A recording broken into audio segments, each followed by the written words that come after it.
I'm trying to get myself together here, guys. Let me get my setup right. It is Wednesday. We are all here. I see Georgia Stout. My bro ATL is here. I see Sandy Cap. What's up? Somebody say hey, hey, hey if you can hear me. It has been one of those kinds of days. Chanel can hear me. Y'all, my brother said, get your ass together. Get your ass together. He's right. It was one of those kinds of days. Hey, that's my cousin. What's up, cuz? How are you? Good to see you. Two Kims on here. My cousin Kim and Kimbo Bureau is here. Y'all, it has been a crazy day. I have been ripping and running all day long. It has just been one of those kind of days. If you've had one of those kind of days, then you already know that I need this episode of, I need beer and wine tonight. I'm about to light an incense because I just got to get my energy right. Got to light some knob chomper. Thank you for being here tonight. It's the 4th episode of Beer versus Wine. What's up, third hour? And we are talking about two very interesting styles. I chose an ancient style, an Abbey ale. And my partner, Billie, chose a Mountain Zinfandel, which I've never heard of. I've heard of Zinfandel, but never Mountain Zinfandel. So we'll ask Billie to tell us what that's all about. And we'll be talking about how they're similar, how they're different. If you're just now joining us for the first week, this is the 4th and final episode for now anyway. And we have, hey Josie, we've talked about lots of different beers and wines. Y'all see that incense smoke? Getting my energy together. And we've been actually talking a lot about sours and wild ales, which are a very easy kind of shift.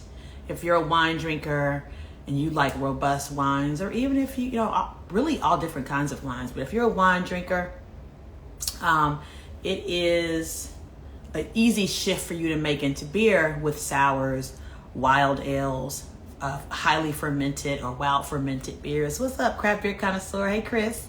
That's a real easy shift to make. And we did that for almost 3 weeks in a row. The first week we did a farmhouse ale with a pet nat style of wine. The second week we did a heavily fruited sour, and we paired that against a Lambrusco. Last week we did a lemony kind of tart sour and paired that with a white wine and a white unfiltered wine. And this week I chose a Belgian quad. And I'll talk a little bit more later, of course, about St. Bernardus and the brewery and what it means to be an Abbey ale. This is an Abbey beer. And I thought that this would challenge my partner, Billie, to find a wine that could complement it or that could sort of be reminiscent of this kind of beer. And so it should be interesting to see what this wine tastes like that she had me go out and buy. It was it might have been one of the more pricey wines that we've tried this week or this month. But I don't mind because I don't buy a lot of wines. And really this week it was funny because the wine that she bought cost the same amount as a 4-pack of these bad boys, because these are like, you know, the creme de la creme of Abbey ales and of quads. As ATL says, St. Bernardus is legit.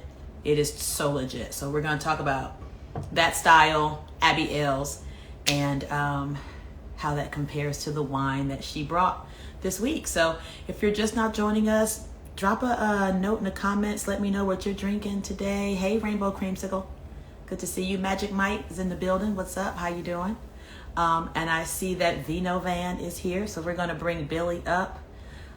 If Vino Van is anything like me, it was one of those wild, crazy days. So if you see smoke blowing in front of my face, it's incense, y'all. It's not cannabis. At least not yet. It's incense. It's my knob chomper. This always helps me kind of get centered and feel myself. It's one of those scents that I've burned Knock Champa since I was in college, probably late high school, because my sister used to take me a little 5 points to hang out. And grounding scents for me. Some people are like that with vanilla or apple pie. For me, it's incense. And my parents used to not smoke incense, used to burn incense when I was a kid. And so I've always been around incense. So it is a scent that kind of grounds me. And I'm happy that my friend is here so that we can start drinking. I text Billie. Billie told me I text Billie early today and said, should I put this in the fridge? How do I prepare this wine? Billie told me what to do. I didn't do it, Billie. I didn't have time. Listen, I understand. It's okay. I didn't have time to put it in the fridge. So I did the old school trick where you wrap it in a wet paper towel and put it in the freezer real fast. Right. Just put it like a little chill on. Fine. I'm sure. Well, because you told me for this one, this is the one that you could put into the fridge 15 minutes before you're ready, 15 to 20 minutes. So it doesn't have to be super, super cold. No. Yeah. I just wanted to bring it up in temperature just because, it's been hanging out in the store. Not saying that the store is not at an improper temperature, but... Which you don't know. You don't. You don't know. Vino Van, Billie, how are you today? Let's just talk about that first. How are you? Did you have one of those days too? Yes. Yeah. Oh, yes, I did. Yeah. It's been a week. How about that? Yes, and it's only Wednesday. How about that? And we have Monday off. Oh, right. So how does that math work out? 2 days of the week, right? Because we did have Monday off. We have Monday off. It's only Wednesday, and it's already been a long week. Right. How crazy is Billie, this wine. I was explaining to people that this pair up, I thought may be one of the more interesting and one of the ones that might have stretched us the most, because you had talked about last week that sours and wild ales are beers that could very easily translate over into wine territory for people who may not know where to start with their beers if they're wine drinkers. Yeah. That a sour may be a good place for them to start. But this week, I went kind of left. And so I'm excited to see what we're doing. So I'm just opening mine. But you want to start off by talking about the wine? Sure, absolutely. Yay. I literally just poured up both of them. I just poured your beer and just looking at the color. I mean, hey, we might not be too far away. I mean, I'm just saying. Really? No. But so yeah, because my wine has like this really dark garnet. I can't wait to see. I'm gonna pour it so everybody can see. Ooh, look at that pretty color. Isn't it pretty? Oh my gosh. Now that looks expensive. So yeah, it's a little little tag on there. Not too bad. Not too bad. It's definitely affordable, doable, or if for some of you want to just make it a special occasion wine, you can do that too. I'm definitely gonna let you know the price point. Yeah. But this one, Opalo. I said it all wrong. I was saying Opalo, but that can't be well, whatever. Opalo. Right. So this is a Zinfandel from Paso Robles. Opalo makes a couple different tiers of Zinfandel. This one, the Zinfandel, is the price point is a little bit higher. There's another, I can't remember what it is, but it's another type or style of the Zinfandel. But however it goes, this one is a very big, very robust fruit bomb of a wine. You're going to get some raisiny characteristics. You're going to get like some jamminess, almost like blackberry paste. Real deep, rich, dark fruit. A lot of dark fruit. Blackberry, almost like mulled or spiced blueberry. Ooh. It's very interesting. But Zinfandel is actually one of my favorite varietals. It's just so jammy. It's so juicy. It's just like, and it's one of those wines. Even though it's Zinfandel is a big wine, it's a little, it's robust, but still easy to drink. Yeah. It's not a wine that, for me, it's a quaffer. I can definitely quaff some Zinfandel without food. What So does that mean, quaff? quaff, it's easy drinking. Just throw it back. Just throw it, Ah. any food or any of that. So this one was aged 10 months on French oak, American oak, and some Eastern European oak. So it's seen quite a bit of oak, but not heavily because it's only 10 months, on oak. These grapes are grown on the Santa Lucia mountain range. Where is this Paso winery or vineyard? I'm sorry. in Paso Robles, California. That's in California, right? Yeah.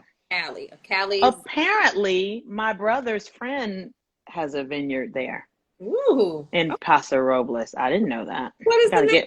I don't know. I'll find out for you. Please do. Yeah, I will. Maybe we should make a trip out there just because we know somebody. Yes. My ATL says that quaff is wine slang for chug. We call it chugging. Y'all just so fancy. Y'all say Yeah. quaffable. They quaff. Okay, it's chuggable, crushable, or we say crushable. It all is the same. Mm. So do you smell? I mean, raisin Girl, thing. I don't even like red wines, first of all.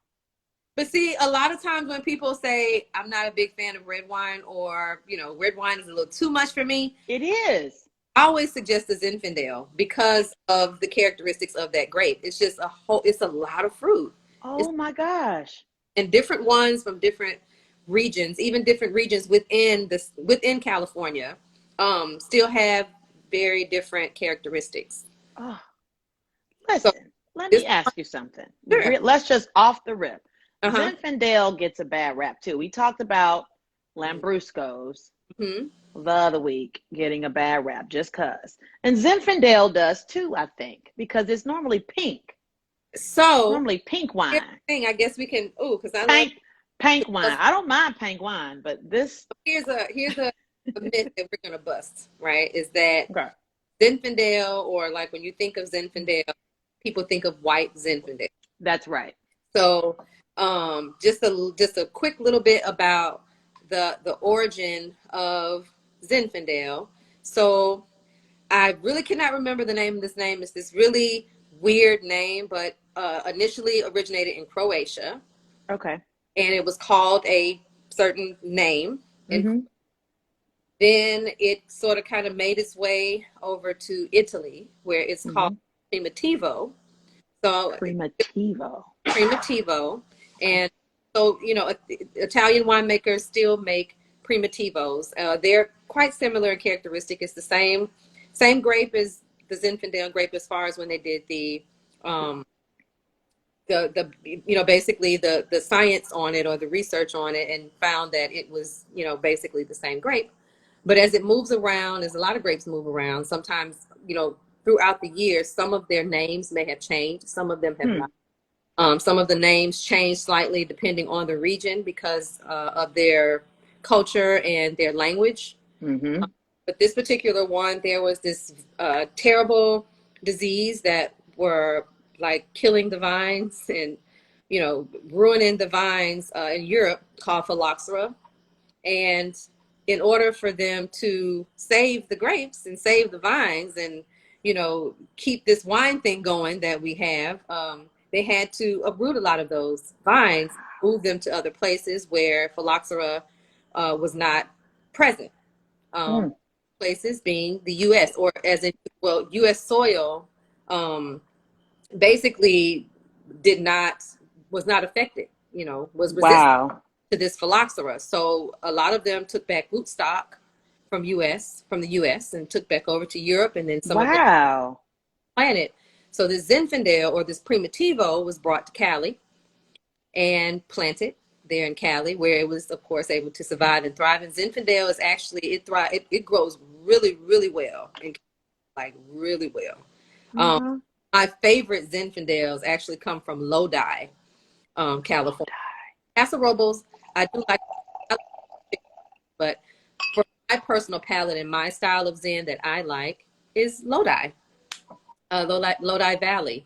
But so that's kind of how Zinfandel made it over to California. And so somewhere around the late 70s, 78, 79, somewhere around that time, there was a winemaker in California. I have to Was go. it Sutter Home? It was Who not, was it? it was not Who who who ruined the name of the that, Zinfandel grape? well, Frenzia. It was Frenzia, that box wine. the way that the white Zinfandel came along was actually a happenstance. It was not on purpose. They were attempting to make Zinfandel, like just Okay. get Zinfandel, and kind of stopped the fermentation process a little too soon. And of course, once that was done, and it was done, it was a wrap. And here they are with this pink wine, this blush Yeah. wine. Yeah. And then it was during a time where, this was the late 70s, rolling over into Yeah. everything. Most things are a go at this point in time. Everyone is Absolutely. new and fun, and experimenting was like the thing in many It's like, different, why not? right, not just the wine world. So they were just another friend of this particular winemaker was like, hey, they tasted it. It still had that sweetness, that jamminess. That's just a characteristic of that grape, but in blush form. So they was like, see what happens. Let's bottle this stuff up. And it caught on, Throw though. it away. It really did catch on. Yeah, Super accessible, very yeah, accessible. absolutely. Which And I don't think is anything wrong with that, oh, because I think that's the beauty about wine and yeah, beer too. It yeah, comes in at all different price points and for all different people. it So does. And there are some really nice white Zinfandels that are they're not your Sutter Homes or your Gallows or Bear. Gallo, Ernest and Julio Gallo. That's who I was trying to think of. Right, yeah. The brother, Yeah. the big old jug of wine with a thumb Oh, ring on it, right, finger ring on it. That's huge. right. So no, there's really nice white Zins that are I intentional, love it. and all of them are not super sweet either and super jammy. Some of them are along the more drier style, or Well, often, believe it or let not. me let me ask you about this one. So we talked about jamminess. Hmm. You said some words. You compared it to like fruits. I heard you say like berries and blackberries and all of that. Does that comes from the variety of grape? The grape gives it that jammy quality. Is it from the process, the grape itself, how much sugar is in Hmm. the grape, or maybe all of the above? It's really all of those things. It's the Okay. grape itself. It's also where that grape is growing. It's the climate. It's the weather of the area those vines are growing. It's the soil that those vines are growing in. And then it's also the process, as far as the fermentation process. What oak the winemaker wants to use, that's going to definitely impart some characteristics on that wine or in that wine during the fermentation process. So Mm-hmm. it's a conglomerate of things, that attributes to this finished product. But for the most part, most grapes have what we call typicity, or most varietals have a typicity, and that just means they're typical characteristics. Okay. A lot of them, it doesn't matter where you grow them. There's going to be a few things about them that's going to, that you're going to be able to pick that out, and determine what varietal it is. Like, for instance, in a blind tasting, I would be able to pick out. I would definitely be able to pick out a Zinfandel, Mm-hmm. from a Pinot Noir, or from just certain characteristics that I just know it's going to have. Right. As with other varietals, it's just Yeah. specific Yeah. that was going to smell like, and Mm-hmm. that it's going to look like sometimes. Yeah. That's so wild, because we do the same thing in beer. My friend Excited to Feast, who just joined us, is one of the people I know currently reading and studying up for the beer judge certification program, or the BJCP, and or the second level of Cicerone. Cicerone is our levels of expertise in the beer world, akin to the Somm levels in the wine world. And I know she's studying for a few. She's on level 1 like I am, and studying for level 2 and the BJCP, and she has been studying the exact same thing that you're talking about, because level 2 of the test requires that you do a tasting exam. The Mm-hmm. first level is all written, which I think anybody, if you're out there and you're interested in doing the Cicerone level 1, just go ahead and try it, because it's just stuff that you probably already know. But the Mm-hmm. second level gets a little more difficult, and so does the BJCP, because you have to do the things that you're talking about with wine, but Yeah. with beer. You have to be able to say, based on the hop profile, based on the bitterness, based on the aroma, the color, the head retention or not, what Mm-hmm. style of beer is this? Right. What this is, it an ale? Is it a Belgian? Is it a wheat? Is it an IPA? And just like Right. with the wines, you should be able to at least look at some of the beers, and just based on color, Mm-hmm. based on aroma, based on just, some of the hop bitterness, be able to tell at least what family this falls into. But it's a very detailed process, just like it is with wine. So I find that so interesting that there are so many similarities between sort of how you can identify what you're drinking if you were, in a blind Mm-hmm. environment. I think it would be so much fun to do that with you with some wine. I'm a fail unless it's all I know is rose, baby. Rose, baby. As my sister says, rose. I Listen, before we go on, I want to just catch people up where we are. We've sure. already corked. Is that what you say? We've corked the bottle. We've opened the bottle. Oh, say it again. Opalo. Oh yeah, the Opalo. Just Opalo. open Beautiful. the Opalo. Open the Opalo. Oh, Beautiful Zinfandel. They call it a mountain Zinfandel. And they're from casserole. Cali. Yep. Casserola's Cali. Yeah. And we paired that with this bad boy, which I'm about to open up. I'm excited to do that. Listen, I already feel kind of lit. Hmm. What's the ABV Oh, on this wine? okay, y'all. All right. You're How gonna much alcohol in this wine, child? tell you what the bottle says, and then I'm gonna tell you what is. So the bottle says 15.7. Okay. Oh, what the hell? That is high. But realistically, probably about 16%, 16.1. It's up there. So yeah, those few little sips that you've taken, if you kind of feel your body doing this, I feel great. why? Yeah, that's why. I feel my body doing Baby. like thank you. My Yeah. body saying thank you. FYI, most Zinfandels are. Most Zinfandels are fairly high in ABV. Okay, that's good to know. There was a question down in the box while I pour this. My Okay. bro, Corey, wants to know, should this wine be decanted? Should we have poured this into a bigger vessel to let it breathe? Yeah, absolutely. You can definitely decant. All wines are that way? Red wines in particular? How do we Most know? Well, so it has to do with the grape varietal. Oh, okay. Bigger varietal, yeah, it may need a little bit of air. You may need to kind of open up because, when you're thinking of it from the perspective that this wine has been trapped in this bottle Mm-hmm. for the length of time that it has, sometimes it just kind of needs to breathe and open up, show you who it is. So yeah, this Zinfandel would definitely be a wine that you can definitely decant. Um, Mm-hmm. I mean, we're drinking ours straight out of the bottle, and that's okay too. But the beauty of it, or the fun part, is We'll that pour some more um, so it can decant in my glass yeah, for later on. let it do that. Or I sometimes what I like to do before I decant my wine, I like to because I like the journey. I like Mm. how it develops. That piques my Yep. curiosity. So I'll sip some straight out of the bottle as soon as I've opened it up, and then I'll decant it, let it sit for a little while, and just see what magic happens. How Because it changes. yeah, how it changes, how it Yeah. develops. As the oxygen gets into it, and that's the fun part.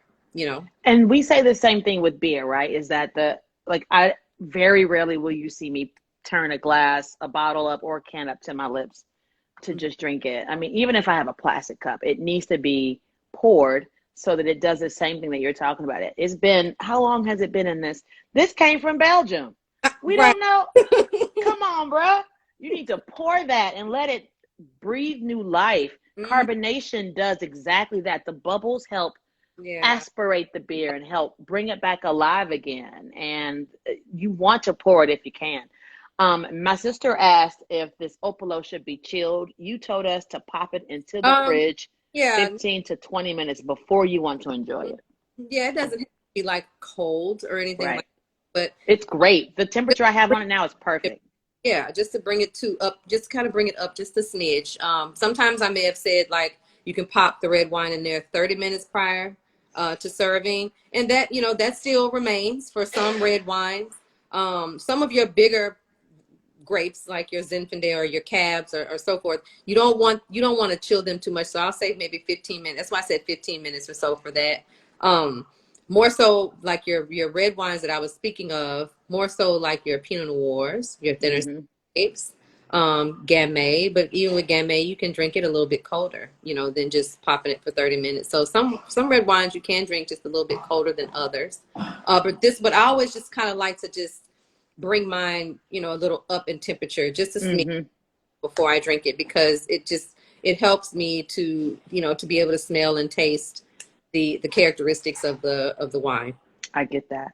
My fam, Black and Brew Chicago, Mickey was mentioning a few weeks ago that she likes her red wine to be a little chilled. So, Yeah, so it can also be a personal preference thing too. yeah, Yeah. absolutely, definitely. Can we get into this beer real quick? Oh yes, we can. So, Yeah. I have brought one of the best beers in the world, like highly regarded as legit. Like, I'm not making this up. It is one of the best beers in the world, St. Bernardus. This is their number 12 beer. This is an Abbey Ale, right? So off the rip, I get like sugar, toffee kind of on the nose. Caramel. Caramel, absolutely. My incense may be getting in the way of me smelling, but it's making everything smell like Nag Champa. But very sweet, which I think is parallel to the jamminess that you get out of your wine. Yeah. It is a Belgian Abbey Ale. We'll talk about what an Abbey Ale means, but it's a quadruple ale.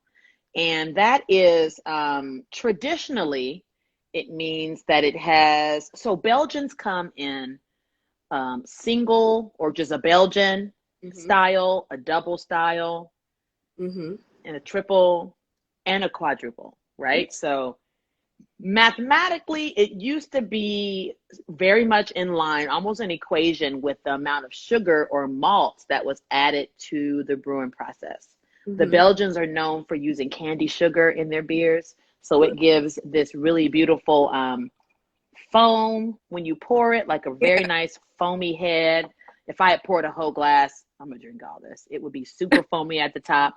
Most Belgian glasses, in fact, have a little room, they're bigger than most glasses are because they leave room for the head, because Belgian beers, and this is a Belgian glass, a tulip, which has this kind of bulbous and taper towards the top, a little short stem.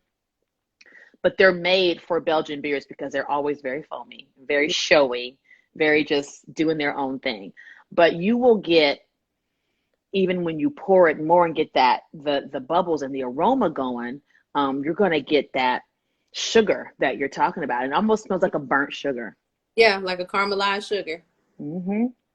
And that's what it kind of looks. I mean, the color of it is very it reminds you of like a burnt caramel. amber. I wish you could see yeah, it's like an amber, very deep. This would be considered almost a Belgian dark. Okay.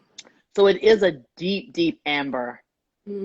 I wish y'all could see the light passing through it, because it is towards the bottom and towards where it thins out. You do see the goldenness of it, and almost a tiny bit of a red tint to it as well. Belgian beers are in their own class of beers. The Belgians perfected their own style of brewing and really didn't give in to the German rules. We talked about this a few weeks ago, the Reinheitsgebot, which is the Belgian purity law of what has to be in beers. And that law said only 4 things could be in beer. But the Belgians really kind of did their own thing. They were leading the way a very long time ago with brewing beer. And this is an Abbey Ale, meaning there was a time when these beers, and still now, were brewed by monks in monasteries. This is considered an Abbey Ale. And there's a difference between, so there's 2 sort of classifications of beers that are brewed by monks or that were brewed by monks. And they're called Trappist or Abbey Ales. Abbey Ales are beers that are brewed in an abbey. So in a place that used to be a monastic place. It used to be a monastery. It's not anymore. We're still brewing there. So the Abbey gets recognition, but it's not a Trappist beer, because a Trappist beer is one that is brewed by Trappist monks specifically. And to this day, there are 11 Trappist breweries still in existence. This brewery started out as a Trappist, but because of the rules that changed in the 90s about traditional Trappist beers and who could brew them and who could not brew them, they had to rebrand themselves as an Abbey Ale. And so you'll see Abbey Ale in a lot of different beers and breweries, specifically from France and Belgium. But it's really cool. These guys actually started out as cheesemakers. So they were monks. They fled France because they were being taxed on the products they were serving. At monasteries, they make money by selling bread, by selling cheese, and the things that they make there on site. That's how they fund their life at the monastery. They were being taxed too much in France, fled, and went over to Belgium. France's wine country. Yeah, maybe that was why. Went over to Belgium and started making cheese there.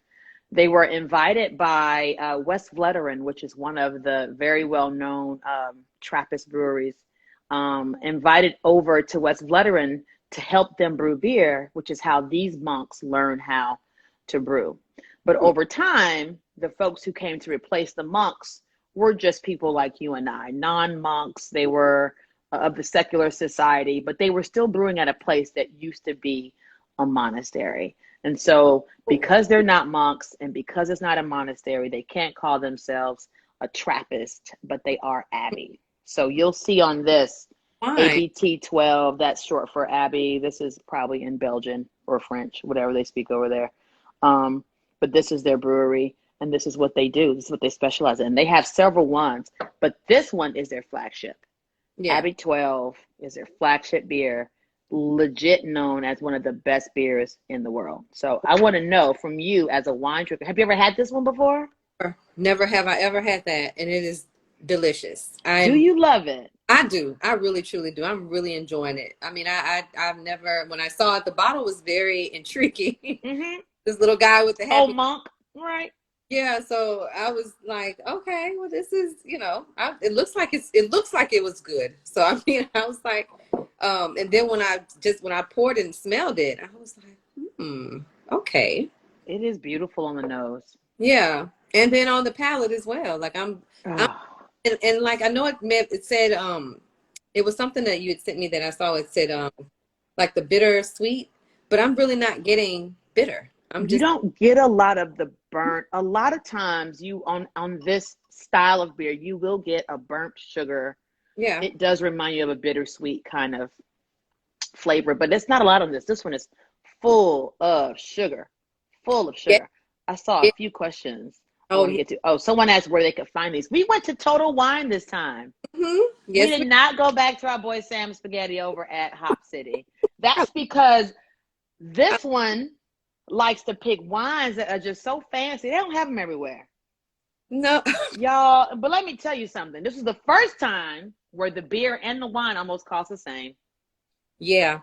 Yes, yeah. That's because this four pack, by the way. A 4-pack of these is like $20, $21. Yeah. And this the Opolo Zen was $29.99. Yeah. Yeah. My friend Craft Beer Empire is asking, is it the alcohol or is it the flavor that you like? Both of them. Both. Yeah, both because listen. Both I was seeing on the bottle here is 10% on the beer. That's hey, that's some good stuff. It's up there. He was also asking me the age on this beer. It's probably on the can. I'm sorry, on the container. I will say, yeah, it's not on the bottle. There's some numbers on the bottom, but this is not the date. Yeah. I did find out that these quads, and specifically this particular beer, can be aged in the bottle for up to 4 years. Yeah, you know what I was. It ages very, very well. This would be one to kind of keep and set aside and taste later. Yeah, and the Zen can also hang out for a little bit. I mean, it's a 2018. I saw that. Yeah. What does that mean? Vent 2018. It's vintage. Yeah, that's the vintage this particular wine. But Remind us again, vintage means the year that grape was picked. that's the year Okay. of that particular grape.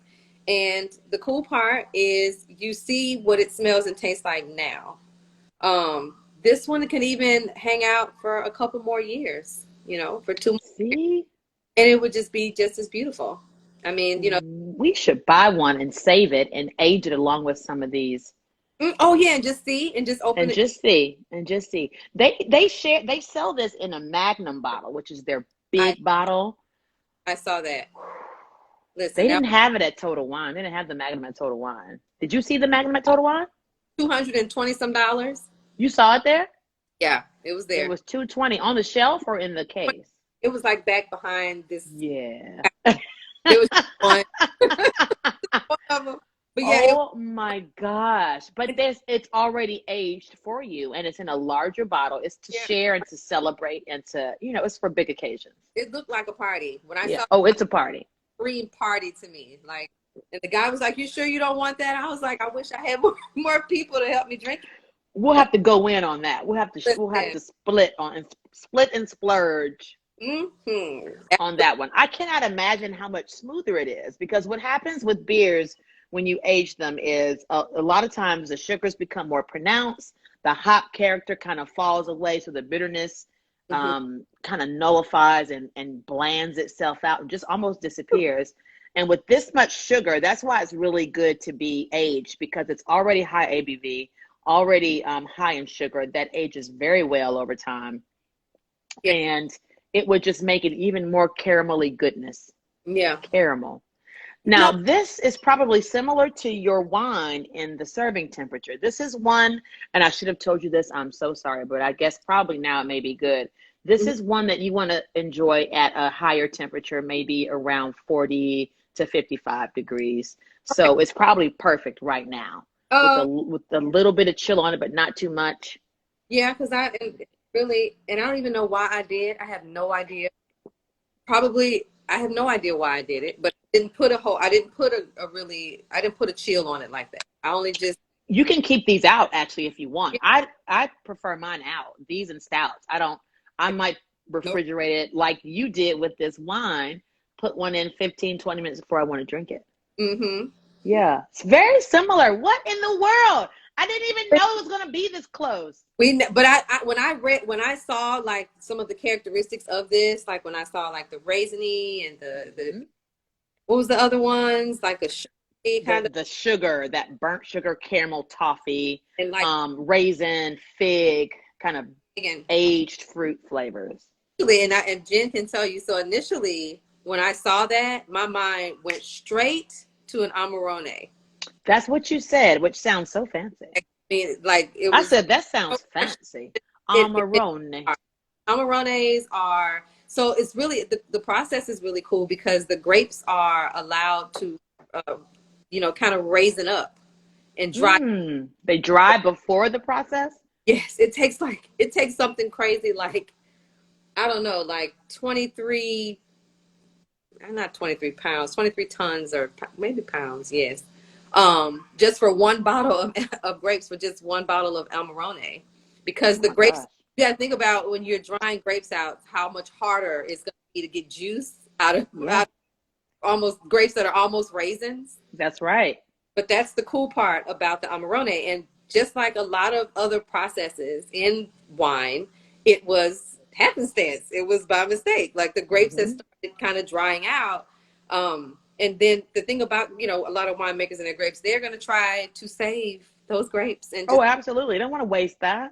No, they are not ever hurry, to just throw grapes away, So that's money. Develop something so beautiful. Like I love Amarones, and they have like this real concentrated, raisiny characteristics. You can smell it, you can taste it, and so that was like my first choice. But then the price points for like a really nice Amarone are a little bit higher in price point. A really we lost your sound. Okay, there you go. We lost you for a hot second. So yeah, can you hear me now? There we go. Yeah, I can hear you now. Yeah. Yeah, so You were they'll saying how much? About 40? yeah, they'll start at about $40 and go up from there. A really good one, just a really nice one would be anywhere between 60, 60, Okay. $70. Nice. But so I thought, honestly, okay, maybe that might be something that we would want to do if we were together and we can, sort of kind of have. Share. So, right. What? Next best thing, Zinfandel, because it's all Yeah. concentrated. Not as concentrated as the Amarones, but nonetheless, I thought it was still, as far as the comparison between the two, I do see a lot of similarities, Mm-hmm. in these two, as far as Mm-hmm.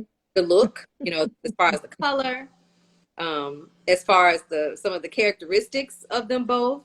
And I'm kind of drinking back and forth. Like I'm going, I need to do that. yeah. Girl, my sister told me she got 5 on it. Chanel too, they got 5 on it. On the Hey, expensive Amarone. So maybe we'll have a little small Amarone party. okay. So we are trying Abbey Ale, which is a quad, Mm-hmm. and a Zinfandel. Mm-hmm. And they are, I mean, very similar, Yeah. right? Like Mm-hmm. very similar, actually. Yeah. If you smell. Talk to me. Well, I'll talk to you and you talk to me after. I'm going to talk to you about what I would pair this beer with. Ooh, okay. So, because that is my favorite thing to do Mm-hmm. I love drinking beer, but I really enjoy, even more than that, just sort of creating an experience. They're so silly. Don't laugh at my sister's jokes. Don't laugh at her. She lives for laughs. Listen, My sister ain't nobody but my dad. She lives for laughs. Don't laugh out loud at her I jokes, love it. Billy.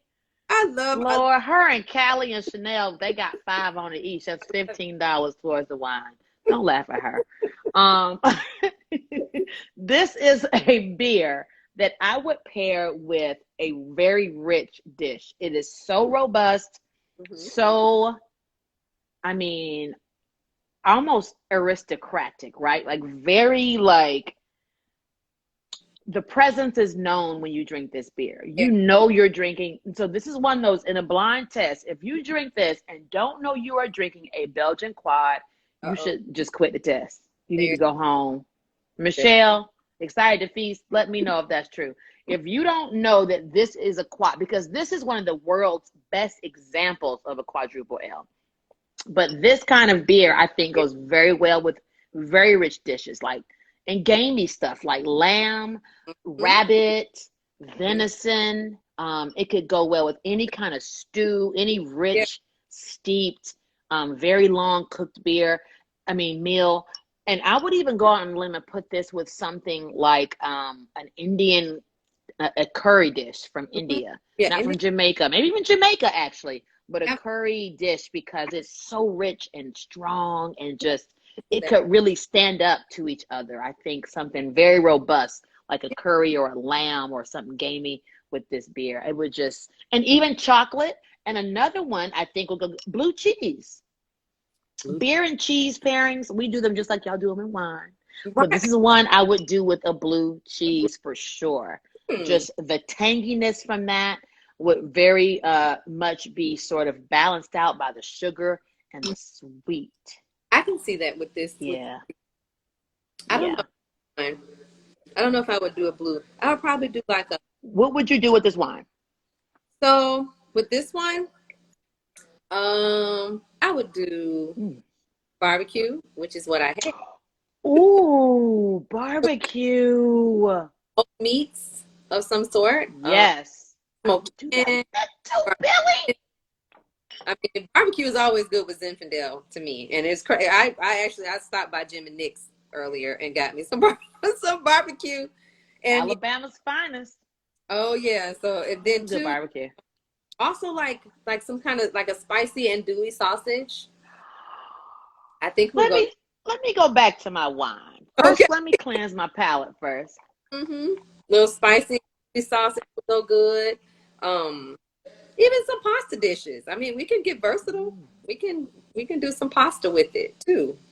But and like you were saying, even gamier meats. I would probably I don't know if about rabbit just because, but maybe Do you like rabbit? I do. do. I do too. It's my favorite game.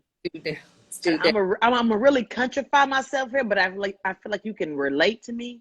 Yeah. Rabbit and squirrel are my two favorite. Oh, wait a Those are minute. my favorite games. I would say Gamey meat. I have not had squirrel since I was a little girl. Since you were little. I know. My daddy used to hunt squirrel. Yeah. Yeah. Some gravy. Everything was stewed down with some gravy. Oh, it was batter. It was bread. It was put in flour, fried, gravy, and then rice. Yeah. Yeah. And I mean, I remember, yes, I remember eating. They were just so little. I just remember, It had little legs, like a little frog leg almost. A little bitty leg. Delicious.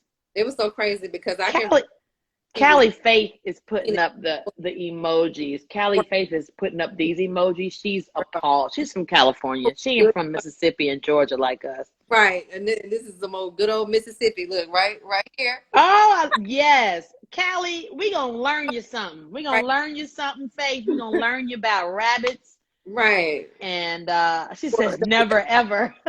I mean, granted, I don't know if I could do a squirrel right now because I see them all the time. A squirrel. But you know, rabbit. Do a squirrel. Yeah, I still. Oh, rabbit stew is on the menu at here. Or Rathbun's. They call it venison now, but venison. Right, venison is the fancy way. It's deer. Okay. Yeah. Venison is for deer. Absolutely. Our dad used to hunt. He's gone every season. There's deer season. There's rabbit season. Rabbit is a delicacy, as my sister said. It's overpopulated in a lot of parts of Georgia and Alabama. So my dad would hunt pheasant, quail, all kinds of gaminess. It would be so good with both of these, I think, because it's so these are so rich and those rich, very thick. I mean, heavy, very heavy, and it's I mean it's light in body as in a it's kind of weird because if you hold it up to a piece of white paper, you can definitely read through it. You can definitely got no white paper behind me. Through it, so it's very lean, in appearance. Lean. Okay. Back up. Tell us this paper test. We're supposed to be doing with our wines. What's the paper test? Just a white piece of paper with some writing or what have you. I just kind of scribble on a piece of paper, and I use that sometimes too. Do my blinds just to sort of kind of help me narrow down and pinpoint what wine this might be in my glass. But this one would trick me. It would because you can't. So you can't see it through. You can't do the test. Sorry. Yeah, I would have. Wait, how will do the test? So wine glass and the paper, or the paper and the wine glass? So basically the other way around. I just lay it down on a flat surface. Oh, and can I see the words through there? Like this. I just kind of tilt it down. Oh, I can't see the words. Now, what is that supposed to tell us? So sometimes it tells about how viscous the wine may be. It tells about it helps me determine sometimes, like this one I say, this one would be a little tricky if I was just, upon first glance. I would not think that it was a Zinfandel. Okay. I mean, this is I can see my handwriting straight through it. To me, it looks, kind of like a Pinot Noir, and then just kind of. So you would think something differently initially, but then you would have to go through all of the tests that you do internally to figure out what kind of wine this is. The process of elimination, basically. So it's like the deductive method. Deductive reasoning. So you just kind of take away. I love you so much, Billie. Yeah. You speak my language, girl. What's your sign again? Are you a Pisces? I'm a Pisces. Man, I like Pisces. I mean, I do like them. One of my very dear people who I love to the moon and back, Jessica Pedraza, is a Pisces. I get along with guy Pisces all day. Yeah. But lady Pisces, I know it's only one or two that I'm totally in love with. But I love you so much because you just speak my nerdy. Jessica is a nerd too. You know your shit. And that's what my homeboy said earlier, that he said she knows her stuff. And you do. Thank you. And you do too now. I just feel like I don't know enough though. Brian, the bartender, says he loves Billie too. We all cheers to Billie. Hey, Brianna, what's going on, girl? Sorry, Brianna, the bartender. I'm sorry, I said And Brian. I can't see that little picture, Brianna. My bad. Now I see you're a bartender. she is a Yeah, bartender, by the way. really. I Oh, yeah. love it. Thank you for joining us, Brianna. Thank you for being here. Drop us in the comments. Let us know what you're drinking Yes, tonight, Brianna. She probably drinks very drinking. nice cocktails. Oh, yes. And she Yeah, is all natural, homemade juices. She juices her own juices. No store, really. ma'am. No store bought nothing. Fresh.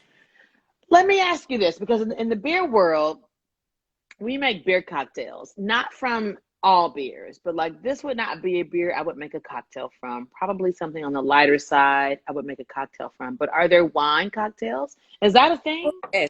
Oh, yes, it's a Are thing. And you serious? So we're adding alcohol on top of wine? some people do that. Now, for me, because I don't drink alcohol at all, and hey, you too. Look, someone said I love Billie too. But so yeah, I don't drink alcohol at all. So for me, it's all wine in my cocktails. But I get pretty, I'll get creative and I'll get, kind of play. Definitely, yeah, like she said, sangrias. But Sangria. yeah, That they, is one of the most popular wine cocktails on the planet. And then I do Wow. now. For the most part, I will tell you, a lot of the wine cocktails that I make are with bubbles because you So, can. okay, tell me more. I So with love bubbles. bubbles, Me and my sister love bubbles. Well, bubbles. she doesn't like champagne, it gives her a headache. She likes Oh. rosé, but she likes the bubbly rosé. But I love bubbles. I'm a beer drinker. So tell me about your wine cocktails with bubbles, please. Sure, absolutely. So basically, I like Mm. to use different types of bitters, um, house-made syrup. So when I'm at a restaurant, I scan the cocktail menu. That's like the first thing I do. I scan because the first thing I want to drink is bubbles. I don't You be care. in there cheating. I mean, I just got to scan it. So I Just, scan to see what components their cocktails are made from. So okay.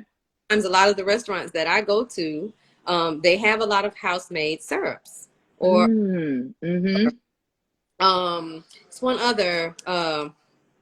Doggone it, I can't think of what the name of it is, but nonetheless, I'll just kind of pull from that. So when I'm ordering my bubbles, I'll choose my bubbles. Sometimes it's a prosecco, sometimes it's a cava, depending on what they have on the menu. And then I'll build my wine cocktail from there. So, like for instance, the last time I made a wine cocktail at my table, because I do it myself, I um, love it. was at OSHA. And so they have this butterfly syrup that goes into one of their other cocktails, and Okay. it's purple in color. It's like this pretty purple lavender kind of color. And so I always ask for some of that. And then sometimes I'll ask for like maybe a sprig of like some sage or some basil. I just like a lot of fresh herbs in my wine cocktails. That's just me. And it does impart flavor, into, Yeah, aromatics as well. Aromatics and flavor. absolutely. And it's just a whole experience. So I'll sit there and experiment. My next glass, I'll try something else. My next glass, I'll try something else. Yes, by this time I've had three. But you are DIYing it at your table because you have scanned the menu, Yeah, picked out the ingredients that you know they have at their bar based on what they have listed in their cocktail menu, and you create your own wine cocktails right there at the table. right at the table. And it's so much fun. It's so much fun. Oh, when I are we going out? When are we doing this? I'm so ready. Can we have a wine workshop? Just Woo. me and you and anyone else who wants to join. My sister would absolutely be a part of that workshop, and I think Callie Faith would be too. Oh, Chanel would come. Sounds like, yeah. oh yeah, we go. Listen, it would be very, very nice. A lot of fun. Let's do that, Jen. Let's do that, girl. Let's do it. Let's do it. Ooh, Listen, look at you. Turn up, Billie. Tonight we have been talking about Opalo, which is they call it a mountain Zinfandel. I guess it's because the grapes were grown in the mountains of California and Paso Robles. yes. And St. Bernard is Abbey 12, which is a quad.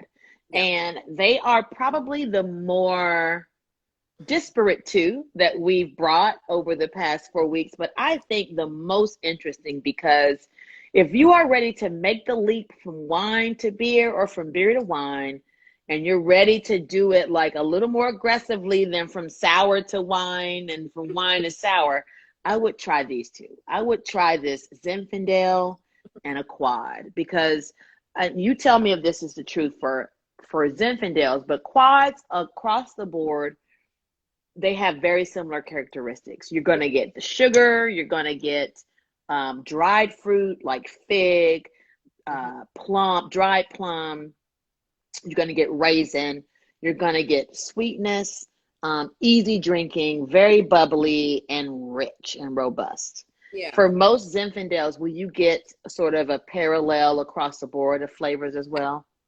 So for Zinfandels, is definitely the jamminess. That's like the telltale. Mm-hmm. Yeah, they are super, super duper jammy and juicy. It's like some of them even are like grape jelly jam-ish. Now that's my kind of red wine.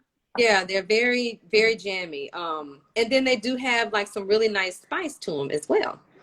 So it's like a jammy, baking, like warm baking spices, like a cinnamony, nutmegish, cardamom-ish, ish on all of these words. Yeah, because it's not exact. It's just sort of in the family of. Yeah, but very, like, very jammy. All the time, you're not going to get the raisin all the time. It just, with this particular one, this was one that I kind of got some raisiny characteristics from, but definitely plum. You're going to for the most part, you're going to get plum, you're going to get dark fruits. So whether it's like a jammy blueberry, blackberry, jammy plum, or like a stewed plum or something, like a cooked plum, baked plum.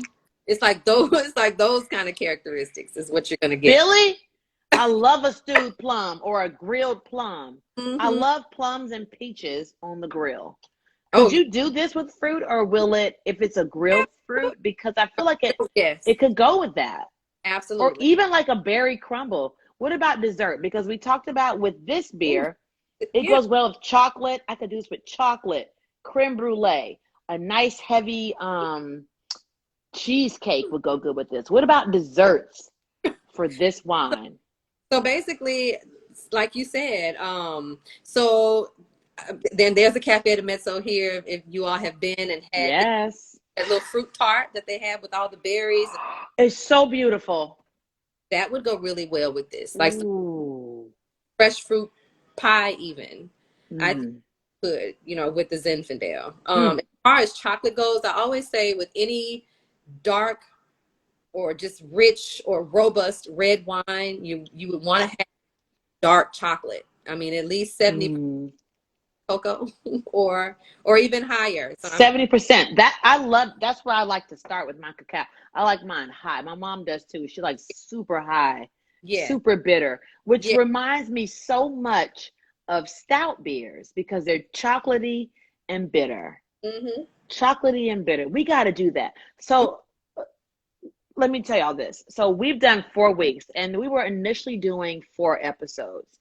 And next week, I wanted to do a bonus. I'm not sure if I can do a bonus next week because of work. However, I think we should bring this back in the fall and bring in food. Can we have food next time? Absolutely. Because you're talking my language with this wine and food, girl, and how it pairs. And I also feel like there's so many other beers I didn't get to talk about. Yeah. And the same is true with wines. Oh, yes. Yeah. And we have a question before we go. There's a question. What's the varietal you're talking about? He stepped away for a minute. I think he might have been talking about you. What varietal grape is this? Tell us about the vent and everything. Just remind us of what we're drinking over here. So this is a Zinfandel grape. Zinfandel is the variety of the grape itself. Right. Bottle.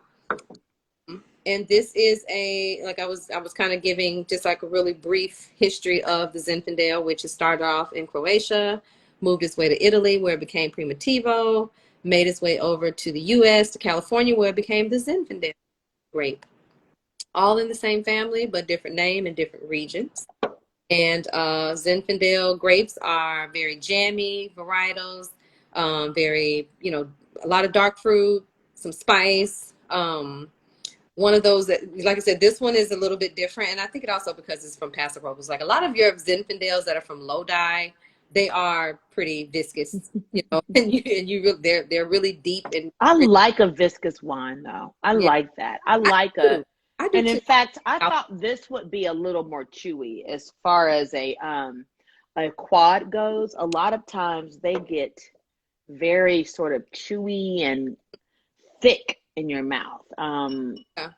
They teeter on what some may think a barley wine may consist of as far as character goes, which is sort of heavy and thick and viscous. And so like the next round that we do, I want to bring a barley wine Ooh. because that's considered the wine of beers. It's the highest alcohol of almost any kind of beer style. So I Yeah. think it would parallel well with some of your wines. I want to bring a Hefeweizen, which is a very light wheat German beer that has aroma of clove and banana. And that's all from the esters produced in the yeast. It's not clove or banana added to that beer. It's from the chemical composition that happens when you're brewing it. And I think that will go well with something that you have. And it's just so many out there. Would you please? I'm going to call you out right here on Instagram Live. Can we please do a round two of this? This has been so much fun to me. And I I don't mean, and I think to all of my people, I mean, this has been so good and so enlightening. And I think it's going to make me a better beer drinker because I am thinking about beer in a different way than I normally do. And yeah. I'm also exposing people, and you are exposing people to the fact that there are so many more similarities than there are differences between the two. Yes, it is. Yeah, Definitely. yeah. Oh yes. I I am so excited about this. Sister, I'm coming to your house to bring this wine right now because I Ready. can't finish it, Listen. I wish but I had. it's so good. Miss Lovely AO8 and Mulatto 13 says, please do it. I remember Mulatto from the other week. She Hey, said, please do a round two. Mom. Yes, yes, yes. This is a lit and learn session. Get lit and learn, as my Oh foundation look, says. Black and Brew Chicago also made a comment earlier when they said, "You're gonna have me at restaurants clowning, trying to make my own." Listen. Like, look, can I have a little Oh, basil Lord. Look, and they syrup? patient with me. They just like, What are okay. you doing? And they probably don't charge you extra because nobody asked for a sidecar of elderberry liqueur or No, flour or whatever you're making. Yeah, right, kinds of yeah, stuff. No, yeah. and like I said, they're looking kind of like, what are you doing, or what are you about to What do? are you doing? What are you about to get into? Right, but they always come back and say, "How's that taste?" And I'm like, "It's delicious." Like, oh, well, I'm gonna try it now. I mean, It's all on you. okay. Black and Brew Chicago said it's on you. You're creating a mixing monster.